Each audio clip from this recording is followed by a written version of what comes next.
పెద్దపల్లి జిల్లాలోని రామగుండం పారిశ్రామిక ప్రాంతంలో రాత్రి నుంచి ఎడతెరిపి లేకుండా వర్షం కురుస్తోంది. దీంతో లోతట్టు ప్రాంతాలు జలమయమయ్యాయి. 5 ఇంక్లైన్ చౌరాస్తా రహదారి 2A రైల్వే అండర్ బ్రిడ్జ్ వద్ద పెద్ద ఎత్తున వరద నీరు చేరింది. రాకపోకలకు అంతరాయం ఏర్పడింది. సింగరేణి ఓపెన్ కాస్ట్ గనుల్లో బొగ్గు ఉత్పత్తికి అంతరాయం కలిగింది. భారీ వర్షాలు కురిసే అవకాశం ఉండడంతో పెద్దపల్లి జిల్లాకు రెడ్ అలర్ట్ ప్రకటించారు కలెక్టర్ కోయ శ్రీహర్ష.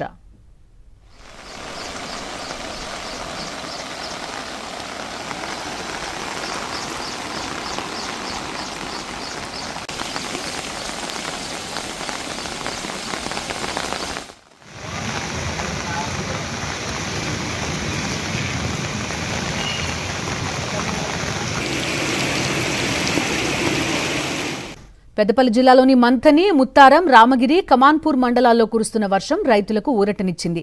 పొలాల్లో తేమ పెరగడంతో పంటలకు మేలు జరుగుతుందని అన్నదాతలు ఆనందం వ్యక్తం చేస్తున్నారు. మంథనిలోని ఆర్టీసీ బస్టాండ్, అంబేద్కర్ చౌరాస్తా పరిసరాల్లో వర్షపు నీరు నిలిచిపోయింది. దీంతో ప్రయాణికులు ఇబ్బంది పడుతున్నారు.